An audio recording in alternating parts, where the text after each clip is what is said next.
get ready with me while I steal my mom's makeup and tell you guys about the book that I read yesterday. So yesterday, I got from the library The Curse of Ophelia by Nicole Platania. It has been on my TBR for ages, and I thought that it sounded like a great fantasy romance. Let me tell you, I had no idea what I was getting into. So, starts out with a whole bunch of world building, so many names, which is great. You want that in a fantasy series. Not quite as many names as Throne of Glass, which again, that's a good thing. I think Sarah J. Maas kind of put a few too many names into Throne of Glass for my limited brain to keep up with, but you know, it worked for Throne of Glass. But I think that the number of names to figure out in this one was perfect. And it starts with heartbreak. Why do they always start with heartbreak? Can't we just have a little bit of happiness before the worlds fall apart? So naturally, I spent the entire time texting or DMing all of my unhinged reactions to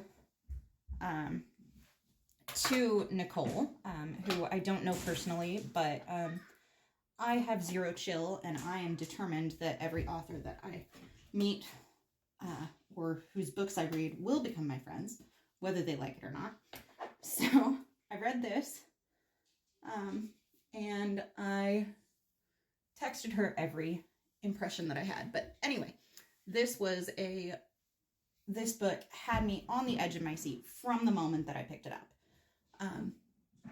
I could not put it down. I spent probably 6 hours last night completely ignoring my children, which was convenient that they had a new slide to play with, so I didn't have to worry about it.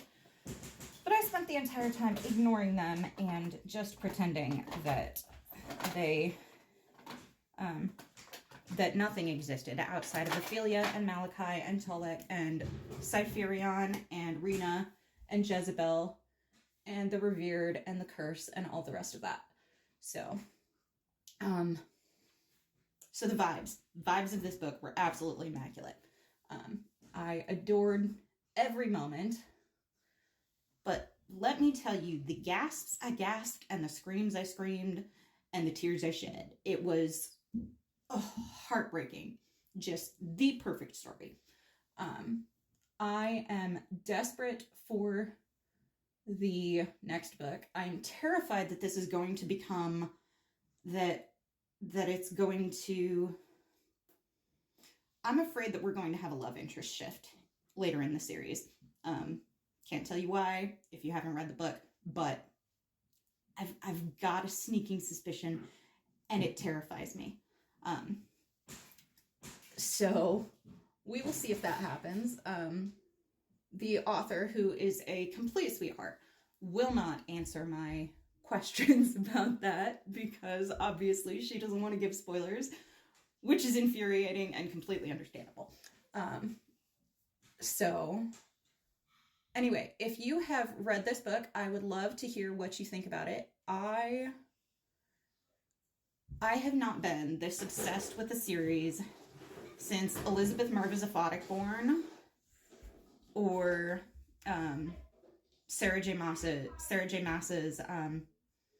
ACOTAR series. So I am obsessed. I'm desperately in need of book 2 and 3 and 4 and 5 right away. And the fact that the series is not done, even though I still have 2 more books to read, that's going to kill me because I read book 1 in a single night. I'll be done with the other 2 by the end of the month. So anyway, if you've read this book, let me know what you think. Let me know your predictions for the series because I have a feeling I'm not the only one with predictions about future love interests or what they're going to do. And what is going to happen next in the series. I would love to talk to you about what's next in the series and about how much this book ripped my heart out and just all of it. So let me know what you think. And let me know if I should finish the series or if I should just sink into a hole of despair and die, because those are my two options. Thanks.